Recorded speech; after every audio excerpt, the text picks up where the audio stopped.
Stéphane Plaza est visé par une enquête pour violence conjugale depuis le début du mois d'octobre après que 3 anciennes compagnes l'ont accusé de violence.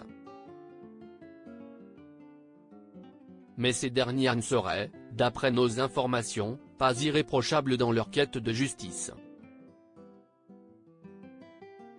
L'affaire secoue tout un empire depuis plusieurs semaines. Stéphane Plaza, agent immobilier préféré du PAF star des M6, est visé depuis le début du mois d'octobre par une enquête pour violence conjugale. 3 de ses anciennes compagnes, dont 2 ont porté plainte, dépeignaient un portrait peu glorieux de l'animateur préféré des Français, affirmant avoir été victime de violences verbales et physiques pour certaines de sa part. Si pour l'heure, l'enquête poursuit son cours pour faire toute la vérité sur cette affaire, les 3 jeunes femmes accusant Stéphane Plaza auraient eu recours à des méthodes discutables pour obtenir des témoignages.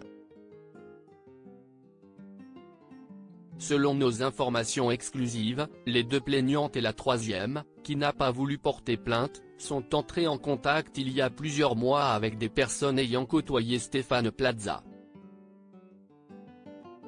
Et ce, bien avant que l'animateur ne dépose plainte lui-même pour harcèlement et cyberharcèlement contre celle qu'il accuse de violence. 2 femmes, anciennes collaboratrices ou amies, affirment qu'elles ont été harcelées par le trio afin d'obtenir leur témoignage, chose qu'elles ont refusé de faire, puisqu'elles n'avaient rien à lui reprocher. L'une d'elles aurait même reçu une centaine de messages. Une des 2 femmes victimes des accusatrices a d'ailleurs porté plainte ce 27 octobre, pour harcèlement et cyberharcèlement. Bien qu'elles se soient cachées sous des faux profils et alors que les 3 accusatrices ne sont connues que sous leur pseudo, elles auraient été identifiées par les propos tenus. La plainte a été portée contre X, mais elles sont visées nommément. La seconde plaignante portera plainte la semaine prochaine.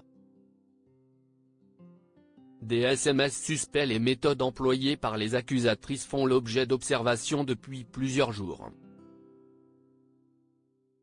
Ce jeudi 26 octobre sur le plateau de TPMP, une ex de Stéphane Plaza témoignait de manière anonyme, affirmant avoir été contactée par les accusatrices en question. Elle n'a pas caché avoir décelé une petite rancune chez chacune d'elles, allant jusqu'à évoquer une ligue des femmes contre lui. Je ne voulais pas me liguer à leur cause, et je n'avais aucune raison de le faire, c'était un peu de l'acharnement, déclarait-elle. Des SMS échangés entre les 3 femmes avaient également été dévoilés, soulignant leur détermination. Je n'aille pas du tout peur moi, si ça part en couille, si est-il lui qui va perdre, car si est-il lui qui est connu, pas moi, et j'ai trouvé une association qui paie les frais de l'avocat. Depuis les accusations, Stéphane Plaza n'a donné suite à aucune sollicitation. Un silence loin d'être un aveu selon son avocate, maître Hélène Plumet. Il est très affecté. Aujourd'hui, son nom est sali et son réseau est attaqué alors qu'il n'a commis aucun crime, ni aucune violence, lisait-on dans un communiqué lu dans Touche pas à mon poste. Les enquêtes internes ont conclu qu'aucun acte de sa part ne pouvait s'apparenter de près ou de loin à de la violence morale ou physique. Un discours tenu également par Karine Le Marchand et Éric Antoine qui affirmaient tous 2 n'avoir jamais vu Stéphane Plaza violent avec quiconque. L'animateur avait porté, dès le mois de juin 2023, plainte au pénal pour harcèlement et cyberharcèlement.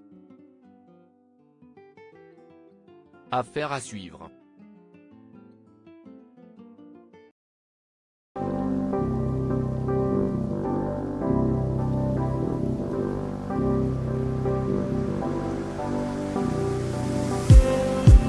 Just need